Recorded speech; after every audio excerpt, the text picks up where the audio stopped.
Welcome to the Find My Catalyst podcast. This is the first time that we're doing a video podcast, and I'm really excited to have Samantha McKenna, founder of SamSales, on for this episode. Sam, it is awesome to see you. I can tell you, I have cognitive dissonance, and the cognitive dissonance that I have is every time I go in to comment on a post that you make and include your name, it says Samantha, and then I've removed McKenna away from it, and then it doesn't go to Sam. So I feel like I'm calling you Samantha and Sam. And I know that when people say Michael to me, I duck because I think a wooden spoon is coming after me, which my mom hates that I share that, but it's the reality of growing up. I wonder if it would shock everybody if I changed my name, right? Because look, even on the recording, even on Zoom, it says Samantha. And so people wonder, like, what can I call you? And I know there are some people who are super sensitive about that. It's Jennifer, not Jen. It's Kimberly, not Kim. But it's weird. I went the reverse. I was Samantha my whole life. And then in college, I was like, I'm going to be cool Sam instead, and then dropped it, which I think is the reverse. Everybody goes from their cool name to their professional staunchy name. And I went the opposite direction, but I feel like it fits. So yeah, I think maybe I need to update it on LinkedIn. And now I'm wondering if I need to grow my hair out so that I could wave it back when I make a change and think that's absolutely awesome. Right? So, I mean, you gotta have the hair toss. For me, it's just kind of like the dog ear. I call it dog ear, but it's really a head. Because whenever I do something stupid around the dog just kind of looks at me like, what is going on? I love that head nod to the side. I'm very confused. What are you doing? Confused. So if people get this when they get an email from someone or a LinkedIn request from someone that says, hey, we've got a number of mutual connections, so I thought I'd connect. And then right afterwards, they go ahead and start selling. So as we just dive right into it, yeah, why does that exist? Like, why do we put ourselves and prospects in, or others on the other side, into this mode of kind of the dog head look of what just happened here? We should start to do this in unison. I think so. They call this the pitch with a p, with the pitch slap, right? I say it sometimes, and clients are like, "Well, that's offensive," and I'm like, "It's with a P," and they're like, "Oh, not a B. Got it. It's the pitch slap." I think so. There's a little bit of everything. I think one, people just don't know any better, and so they send a connection request. They don't think context is needed, or they say the garbage. We have mutual connections. So I love to work with aspiring consultants in this space, whatever, and you're like, give me a break. Some just don't know any better. Others are flat out lazy. Others hire agencies that convince them that this is the right thing to do and this is the easiest path to lead development ever. And so, you know what? It's funny. Like, I've started to save little quick parts, if you will. And when I see these emails come through, I just copy and paste a very polite thing. And I'm like, this is not the way to do it. I suspect you've hired an agency. You're going to do nothing but look bad, especially for financial advisors. I don't know if you get this, Mike, all the time, but it's like, Sam, I would love to manage your portfolio. When is a good time to chat? I'm like, who the hell are you? Right? Like, I'm not going to give you my time to manage this $6 I have in stock. If I don't know anything about you, if you've proven no value to me, if you're not a referred person to me. So let's think about a more meaningful way to reach out versus, hello, mutual connections, now buy my product. We think for whatever, like, there's this whole idea of, if I keep getting enough of these things, maybe that is something that works and I can just play the volume game. And then I feel good because I've spent money trying to solve a problem. Even if it doesn't work, I at least have spent the money, demonstrate I've taken action. And now I've got some data that tells me it doesn't work. But as you said, there's a better way. What's the better way? So I feel like, let's even talk about that really quick, because I think a lot of leaders are in that same boat, that they're just kind of like, let me just do the activity, whether or not it's going to work. To me, these are the leaders who are like, cold call, cold call, cold call. Let's still smile and dial, pound the phones, 100 calls a day. Those are the leaders who are like, I don't know what else to do, so I'm just going to do what I did in 1989, and then just be like, well, it's not us, we're doing the work, right? And leaving it there. I think the other thing to think about is when we do this outreach, so the more meaningful way to do it, right, is to think about what we talk about all day long. Show me, you know me. Who is this person? How can we do quality outreach? How can we make, a difference in showing them value, connecting them with someone, complimenting something that they wrote, a podcast that they were on? Quick segue, saying, Sam, I love your podcasts. I'd love to connect. Doesn't work. Which podcast? Which one? What did I say in it? What resonated with you? I'm going to fall off the page here soon. But that's the stuff that really matters and makes the connection worthwhile. I will say one more thing. I posted about this passionately over the weekend about the way that I sell and the advice that I give is not the right way. It is my way. And we get a lot of feedback, from reps who are like, hey, I saw that you said every time I connect with someone on LinkedIn, I have to have context. And I don't do that. I play a volume game, and I'll send 20 requests and 18 people respond. And so why am I going to go to the effort? And I'm like, well, I think all that matters is, what do you want to be known for? Do you want to be known for high quality, meaningful interactions, or do you want to be known for volume, send a bunch of emails, hope for the best, and hope that one or two people eventually responds versus maybe 50 or 60% of the people respond and they think something good about you.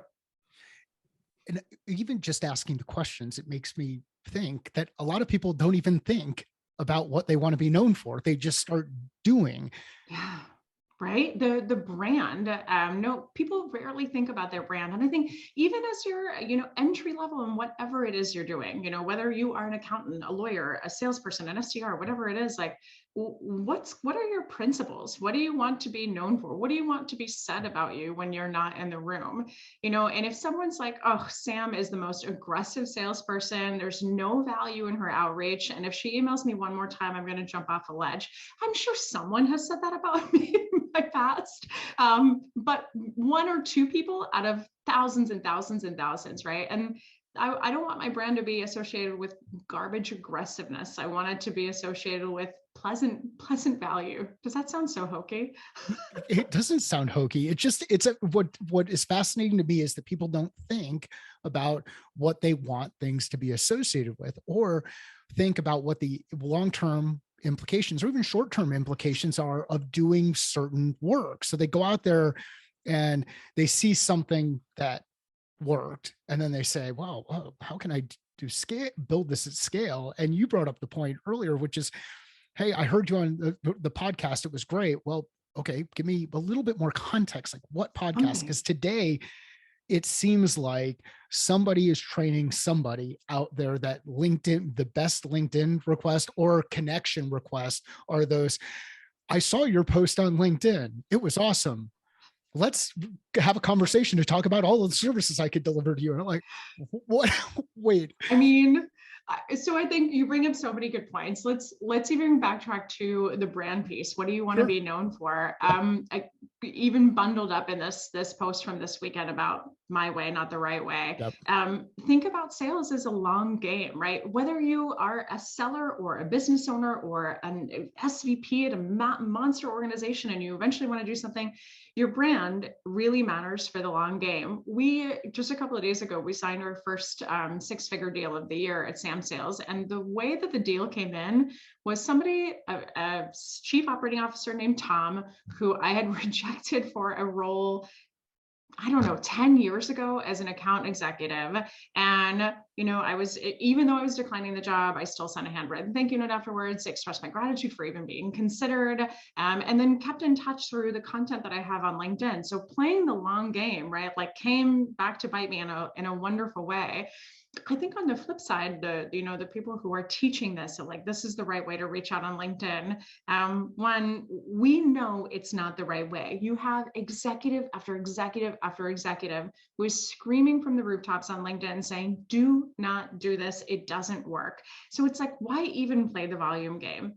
If you play the volume game, what kind of leads are we going to end up getting in return? Are you really going to get the people that make the decisions, that have the time, that have budget to respond, or are you just going to get a bunch of responses and meetings with I don't know, people who don't have that, and you're going to have to work your way up the chain of decision making to actually get in front of them. I have activity numbers I need to hit. Like I need to be able to hit these dial numbers and all of the number of discovery call meetings, because those are going to turn into conversion rates for me that Oh are my going to help God. all over this place.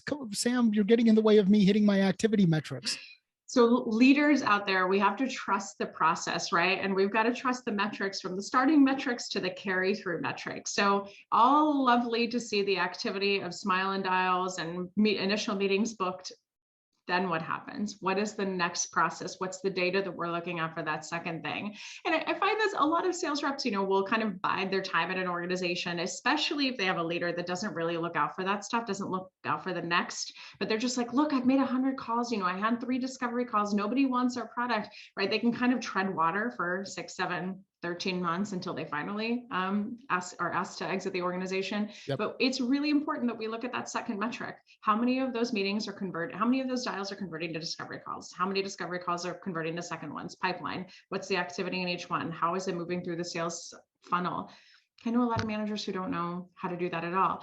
Final thing I'll just say on messaging, read your message that you write to someone. So Mike, if I reach out to you and I say, hey, I love your podcast, we know a bunch of people in common, wanted to connect with you. If I can copy and paste that to Amy Volas and 1,700 other people who will direct me right away, right? Because as we know, Amy is passionate about this topic of please be meaningful with your outreach. Right. But if I can copy and paste that, then I've missed the mark, right? Be specific. Show me you know me. It is so powerful, and it doesn't really take that much more effort, and it pays dividends, because right? now people like, oh wow, you actually do know me, you paid attention to me, and the engagement increases significantly. And I think that's a really, really powerful message for folks. So let's talk a bit about something that you're doing. And I don't know how long you've been doing this, because I've just started noticing it, and I've kind of come back into LinkedIn. I was on a milk carton last year when it came to social, but you have been running these writing workshops. You started them. When did you start doing the writing workshops? It was in a fit of exasperation in January of 2022. Awesome. That's pretty exciting. So, okay, I'm mad as hell and I'm not going to take it anymore. So go. So you create these writing workshops after a fit in January. Do you mind reflecting on what was the fit that triggered it? It was just, I think it was like the 19th email that I'd gotten that day that was just garbage subject line. Hope this finds you well, Mike. We can help you build more pipeline, close it for 36% more, and 19% faster, whatever. And I'm like, what in the do you do? Like, I have no idea what you do, right? And this is even what we talk about in the writing workshops. And what we just said, if you can pick this up, whatever your value proposition is, and drop it in your 17 other competitors, right? The emails, then you're missing the mark again. What do you do? Are you an outsourced BDR agency? Are you a CRM? Are you an EA? Like, executive assistant? What do you do? I have no idea. And I think I got this, and I was just like, oh my God, to hell with it. And so it was on a Tuesday. We advertised it that day. And then on Friday, we held the workshop. We had over 200 signups, I think. 110 people showed up, 499 signups for our second one. People need this because they don't know what to write. And it's amazing because, like, we're not talking about like English 401 here. We're talking about the very, very basics. What is my subject line? What's my first sentence? How do I prove value proposition? And even just thinking about things like, again, we'll bring Amy back into the picture. Let's say I was talking to Amy and she said, you should meet Mike. Oh my gosh, he could use your services. Let me tell you how many people don't think to put Amy Volas in the subject line. Amy thought we should talk. Amy Volas referred me. They're just like, hello, Mike. And then they might bury the lead somewhere. P.S. Amy said, oh, you probably didn't even open up the email. And now I go back to Amy and I'm like, well, he's a jerk because he didn't even respond. And she's like, bah, bah, bah. It's the simplest stuff. And I don't know why we're not teaching this, but I'm here to do it for anyone who'll listen. So what about really powerful stuff? What about Medium? How do you think about medium, whether it's email or direct message in LinkedIn or direct message on Twitter or text message or all the different Slack channels that are out there? How does Medium impact your thinking around communication? Remember when cold FaceTiming was a thing for 6 minutes? Did you hear about that? I have no idea what you're talking about. Oh my gosh, people would cold FaceTime their prospects. And so you would get a FaceTime call from an unknown. Can you imagine? And then I'm like, Mike, how's it going? On the phone, I would be furious. So, but number one, mediums not to use, cold FaceTiming. I probably wouldn't FaceTime like my nearest and dearest prospects even. So let's just, or I get clients. embarrassed when I'm talking to somebody and I inadvertently push the wrong button on the phone, and all of a sudden it turns into a FaceTime call. I just hang up and Me then I call too. them back. Or you're on the phone with someone and they're like, wait, what's happening? You're trying to FaceTime me. And I'm like, oh, dear God, right? Because you probably look like hell. It's like a random Saturday morning. Anyhow, so medium, here are the mediums I use. I always start with email. If there's a good opportunity to build rapport, then I'll do a connection request before I ever start email. But if we're talking about a true warm-ish prospect, if I'm landing and expanding, or if I'm doing something like that, I'm going email first. We are an outreach.io shop through and through. It is the best in class, best in breed, always improving. If you guys do not use it, please get on board. But we use that to do our outreach first. We'll always show me, you know me. And then somewhere around email 3, email 4 is when we'll build in a social touch. And here's the thing that I think is really neat about the social touch, right? I can reach out to you and I would say something like, Mike, my name might look familiar to you as I've sent you a few emails. Would love the chance to chat with you about what SamSales Consulting can do and how we can help you with enablement, what social selling, whatever it is. Yep. If you're ever up for a chat, please let me know. Now, a lot of people are like, it's not going to get you a meeting. Like, you're not making a direct ask. You're just like flippantly saying, if you're up for a chat. That's my way. Like, I don't want to be the overly aggressive. Do you have time Tuesday at 2:00 or whatever? I don't want to be that person. So I'm going to say that. And then just the kicker with that is, so let's say you accept that connection request, right? And you don't say anything, or you say, thanks. And then every rep is like, what do I do now? What you do now is respond and just say, no problem. Thanks again for connecting. Really looking forward to staying in touch.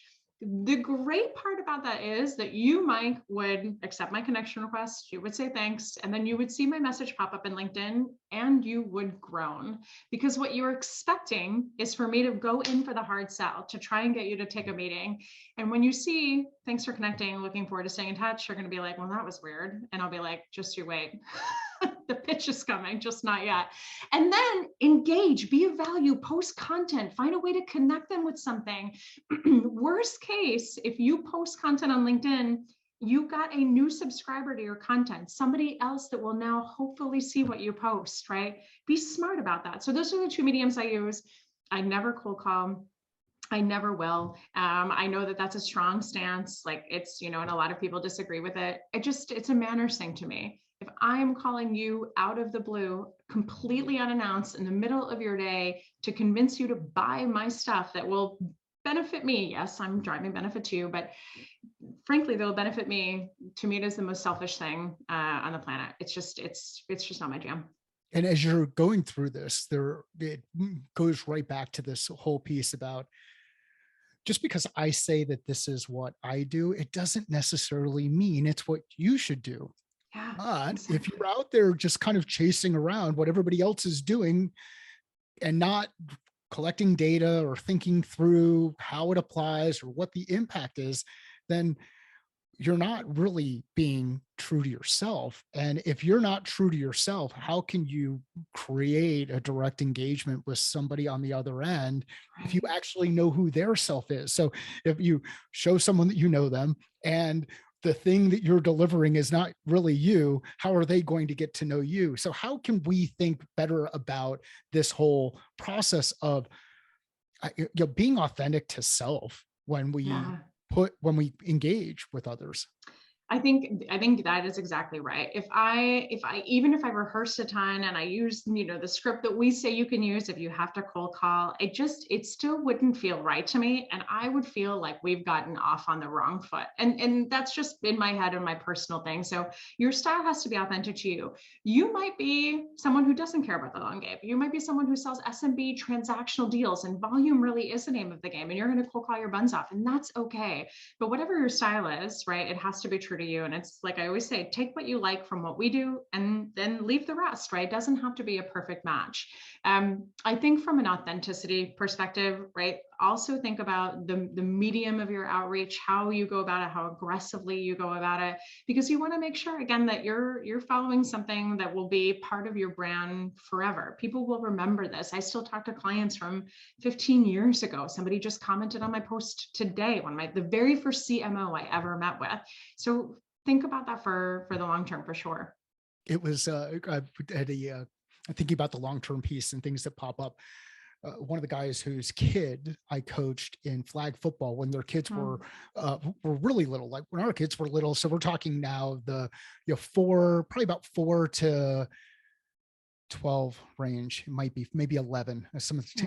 My memory is just going completely gone. But anyhow, he was looking at my LinkedIn profile the other day, and I haven't heard from him or talked to him in years. And if you know who you are, send me a note. I saw you, and I'm not going to name your name, but so it's pretty powerful though, when you can look at a platform and see these are people who are paying attention. They're engaging. I had someone, it drove me absolutely nuts. She was one of those people. I say she is one of those people who I would work for at some point in time, if ever given the opportunity. And we would talk about that. Well, she noticed some of the video stuff that I was putting out and said, "Hey, this is great. It's great to see you back on LinkedIn." When I came off of the milk carton, she said, "I'm not sharing it because I don't want everybody to know our secrets." I'm like, "Oh no, I thought." I thought we had made so much progress, but anyhow, it's just everybody's watching. Your signal is coming through the noise. Make sure you're delivering your best self as you go through, and the only way to deliver your best self is to be true to yourself. Go. Completely. Yeah. And I think on the, the note of eliminating the cold call, like I think there are, again, it's not for me, but there are tons of places where we can use warm triggers, right? So if I send you an email and you open it every time, or if I send you an email and I see that you're forwarding it, that it's being opened, in Oregon, in San Francisco, wherever, unless you guys are making fun of how terrible my email is, I suspect that there's some kind of value there or some kind of interest that I can use for a call. But I think I always point it back to all of the records that I've broken over the course of my career. I've been in enterprise sales for 15. I've broken 13 sales records, and I've run SamSales for 2.5. So just kind of think of it like I've broken a record basically every year of my career, and all without cold calls. So it just, I think we think about that medium. We think about, even if it's not authentic to us, because we feel like it's just, we don't know what else to do. But I think with smart outreach, with meaningful show me, you know me, with social selling, with asking for referrals, with landing and expanding, capitalizing on your relationships, tracking job changes, you can make it happen. I'm proof of that. And I'm proof of that with the teams that I've built that have also broken records that never cold called. And I'm really passionate about the cold call. I'm going to get a lot of hate now. There are people who are rolling over in their graves and are like throwing stuff at the surprise. This is actually going to be the first time that we're doing a video version of the podcast. So they're throwing things at the camera as they see tomatoes, talking about tomatoes, everything, watermelon, like smashing watermelon. Like, who's that guy who would do that with the big, there's a comedian. Carrot Top? No. Oh my gosh. Yeah. Starts with a G, I think. Somebody will tell us in the comments, but so they're mad because that's the way that they do it.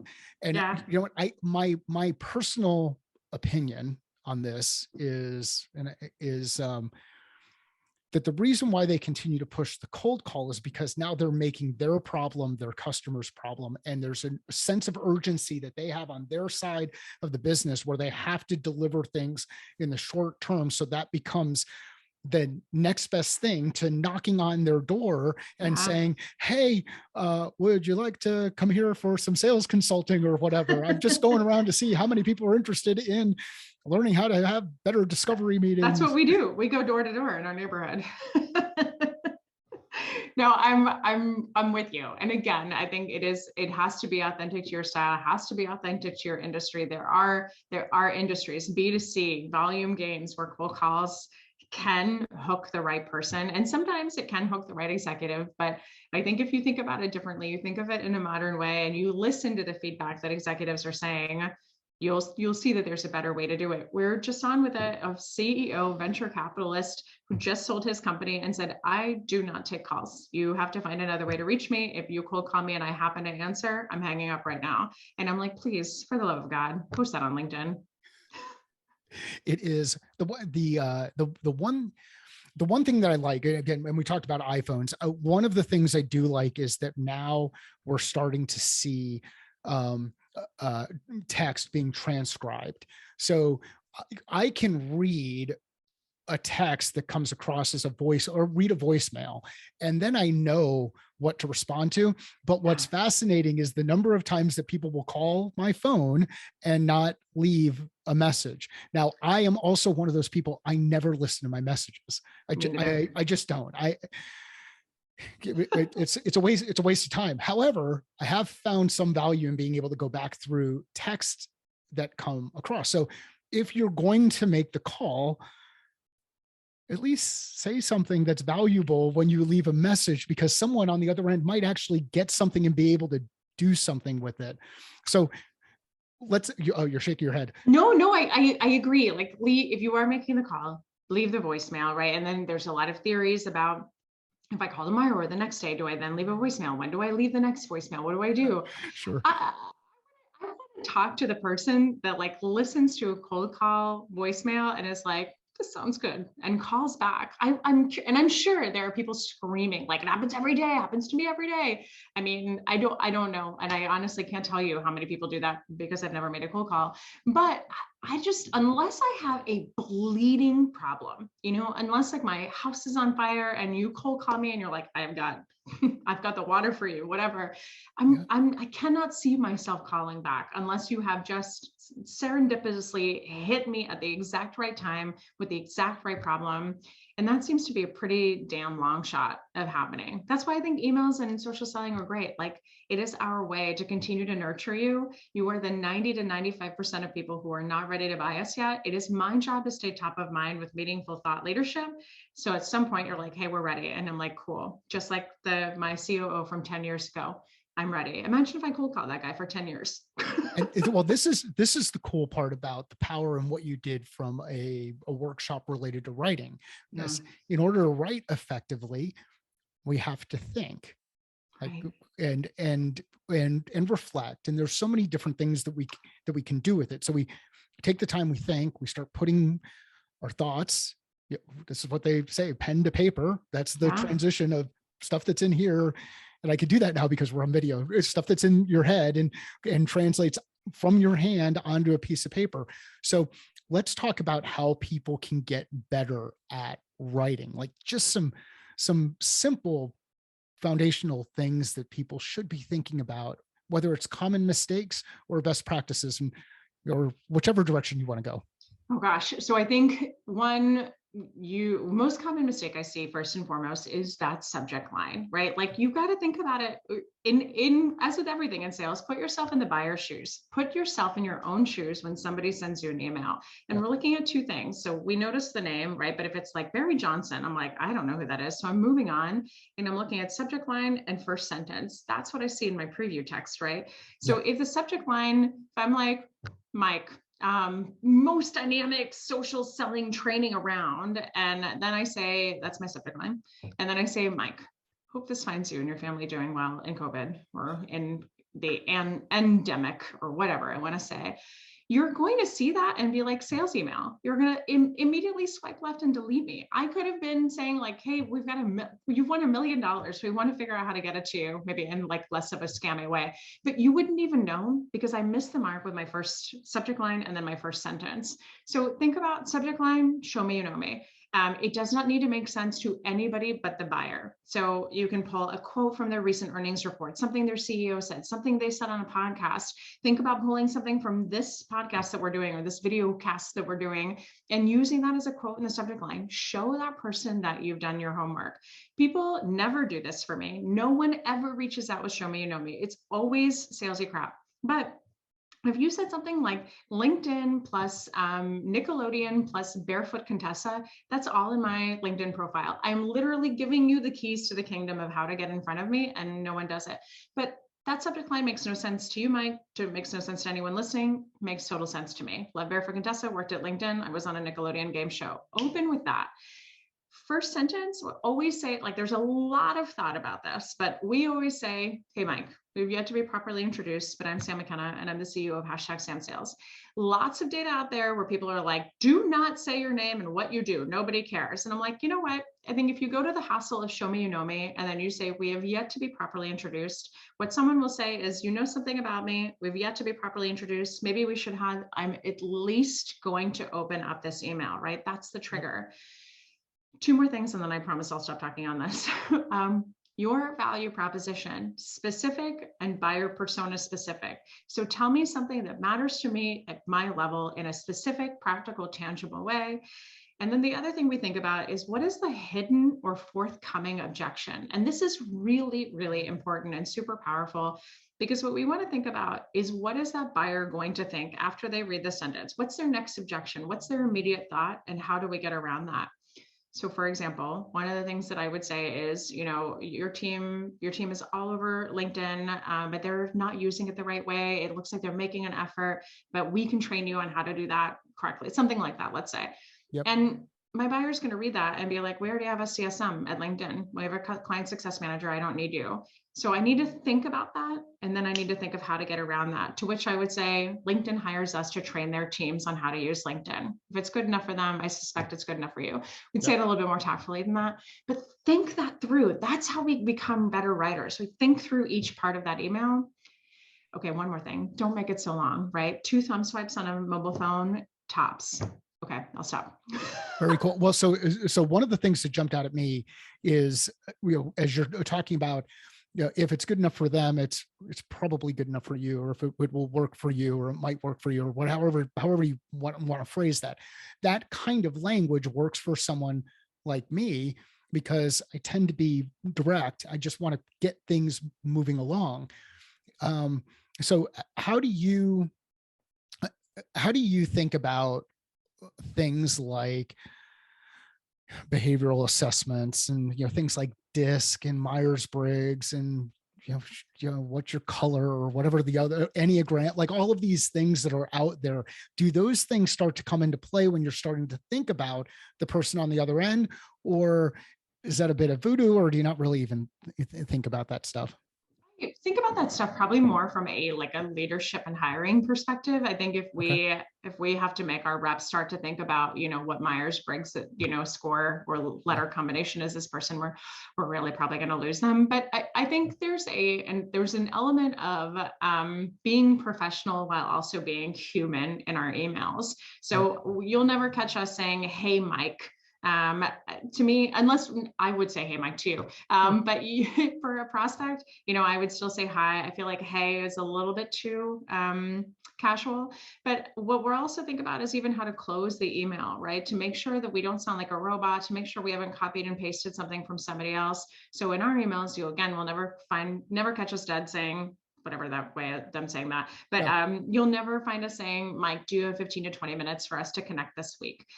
We just won't say that. Number one, it's never 15 to 20 minutes. Why are you asking for something and then booking something for 30? What the hell happened there? And then the second thing is, that's just a robotic thing. So I would say, Mike, if you have some time over the next week or two, I'd love to find some time to chat. Let me know what works best on your side, and then I'll send a calendar invite along accordingly. Polished, kind, human, and you tell me when you're free, not me. A lot of people also think about, is it appropriate to put my Calendly link in there, or my scheduling link? No. So when you're doing outbound outreach, cold outbound, even if it's warm, for you to say, hey, Mike, schedule time with me at your convenience, is so lazy to me. And you've got executive after executive after executive who says the same thing. You then have reps who are like, but it's easier that way. Then they just, check my calendar or whatever. And I'm like, that's riveting. They still have to open up your calendar, look at theirs, cross-reference, and pick a time. I would rather you just tell me when you're free, and I will figure it out myself. And then I will take the burden on of sending you a calendar invite. It's like the equivalent of being like, Mike, I'd love to take you to drink sometime. And you're like, that sounds great. Let's go. And I'm like, here's my calendar for you to schedule that date with me. No, we would never do that in dating. So why would we do that in sales? And if you guys are doing that in dating, call me and I will help you both with your sales game and your dating life. I've been so far out of the game when it comes to dating and that kind of stuff that I don't even know anymore. And I still talk about sales process when we look at it from an internal perspective and forecasting Yeah. in the context of dating or picking someone up at the bar. And then I joke that I've not done this in forever. So I don't even know if that happens anymore. Like now there are apps for it, but if I had a bingo card for all of the mistakes that I could potentially have made and even have made recently, I'd have bingo now at the end of as we're wrapping this conversation up. I mean, one of the common ones that I've made is because I'm a fan of Calendly, I have included my Calendly link in initial outreach to people. And I thought about it, God, what? Like I'm not giving enough space for there to be a logical next step that is incremental. I'm already going to, hey, here's my key. Yeah, that's exactly right. Room 509, see you there. Yeah, completely. So just a head slap because it's the subject lines and it's the writing and it's the putting too much in there. And, so a challenge that I have personally as I go through this is I think, well, there's so much stuff that I know that I can do inside organizations that people are struggling with. And I just want to be like, even though I know not to do this, I just want to be like, let me go ahead and get this all out there so that you can go ahead and say, oh yeah, I'd like the sushi menu of this. I'm struggling with time. I'm unclear on confidence. And I think we could be doing more stuff, but I don't know exactly what that is because we're not able to forecast. Let me get all four. Can I? Oh my gosh. Well, and think about that. Like the purpose of this email, right? Like this outbound is to bait them with one tangible, practical thing that you can do to solve their problems. It's not to sell them, it's to bait them. And we talk about LinkedIn Sales Navigator all the time. For you guys who know it, right? How do we sell LinkedIn Sales Navigator? If you look at how most reps probably sell at LinkedIn, it's, hello, Mike, I can help your salespeople surface insights about their key buyers and job changes and whatever. And you're like, ugh. So instead, just say here, hey, I bet one of the things that you guys don't capitalize on is how quickly the people that you've signed deals with before change jobs, where they went, whose territory they're in, and will they buy you again? We've got a process that can help you identify that so you never miss a job change again, amongst 1,700 other things that the platform can do. Interested in a chat? Yes. I have tangible thing. I see myself in that. We have that problem. I don't want to miss that. I know how valuable those leads are. Sign me up. This sounds great in theory. I'd need to hear more to see if it's a fit for our organization. And if I can get someone to think that when they read our email or to say, we have this need, we've been thinking about doing that, et cetera, then I've won. I don't need to tell you the 80 other things that we do. We'd never get anywhere. So for those watching the video, this is something behind the scenes. You wouldn't usually see this, but I'm not going to edit it out of the video. And then I got to figure out how to best do this kind of stuff in the future. But Sam, what do you think of the conversation so far? It's amazing. It's going great. I love it. I have no shortage of opinions, obviously, on my side. So anything that you'd like to go a little bit deeper on? Is there a question that I haven't asked yet or should ask as we wrap things up? The only thing we could talk about if you want is who should write the email content that that goes out. So we've got a little bit of a battle, very politely, going on LinkedIn about who should write this content. But we can talk about that if you want, or we can wrap it up. Totally up to you. Okay, so if we send this to the editor to edit out the audio, this piece will come out. Okay. And I'll pick up the question here. So Sam, awesome conversation around writing and engaging with people and showing people that you know them and really simplifying the approach that we use here by not just dumping everything out there and creating a lot of complexity. Some people inside organizations are not the best writers. What? So yeah, shocking. So who should write that? Who should write? Who should put together? As some people they'll call it copy. And usually when I think of copy, it's because I'm copying somebody else's stuff and sticking it into my copy. But so who should write?